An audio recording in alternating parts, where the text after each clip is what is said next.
All right, let's just jump right in because, come on, we've all been there. One minute you're totally fine, the next you're seeing red, and the only thing that's changed is, well, you haven't eaten.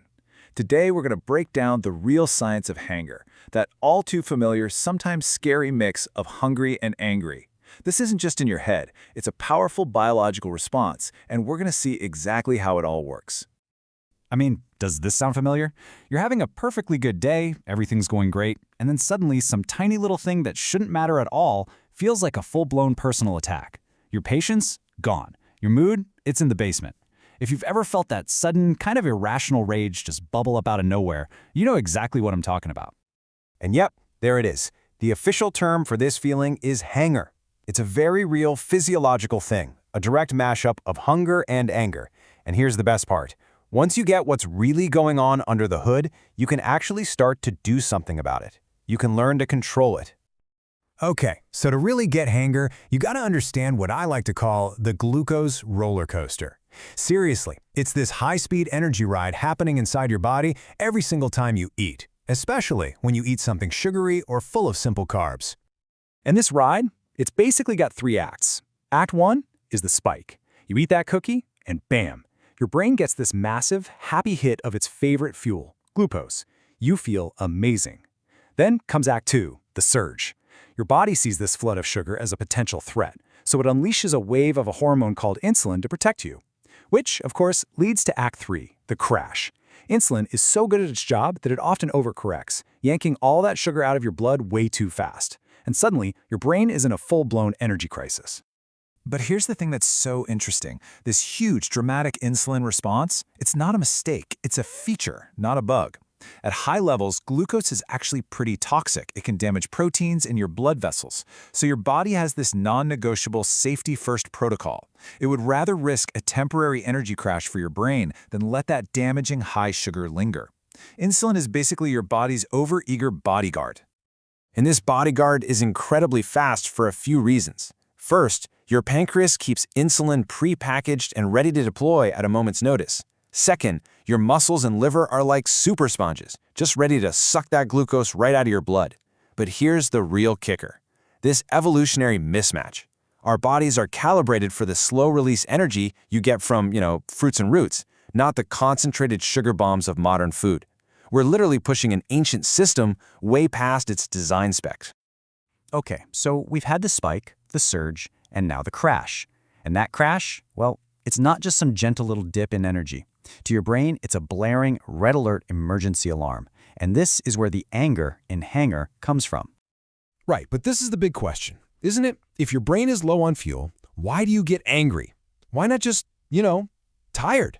Why don't you just want to curl up and take a nap? The answer, it turns out, is all about survival. And this right here is the absolute key. It's not just that your blood sugar is low, it's the speed of the drop. Your brain, which runs almost entirely on glucose, sees that sudden nosedive and doesn't think, oh, I'm a bit peckish. It thinks this is a life-threatening emergency. A gradual decline feels like being tired, but a steep plunge feels like a 5-alarm fire.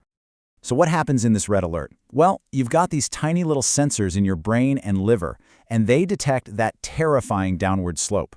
Instantly, they shoot out panic signals to your adrenal glands, which then pump out the classic stress hormones, adrenaline and cortisol. Their job is simple. Get fuel back to the brain and do it now. So here's the connection. That feeling we call hanger, it isn't really hunger in the normal sense.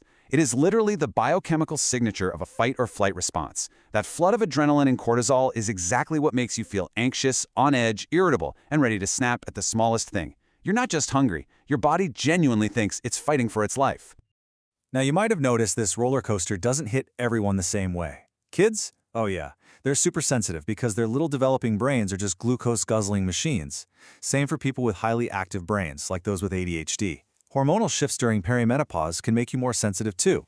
And honestly, just one bad night of sleep can make pretty much anyone more likely to have these dramatic swings.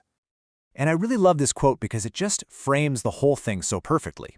We all have this window of tolerance, right? It's the state where we can handle stress, be patient, feel good.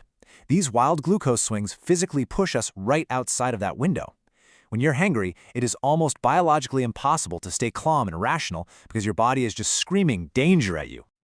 All right, so that's the problem. It's this pretty dramatic, hardwired survival response.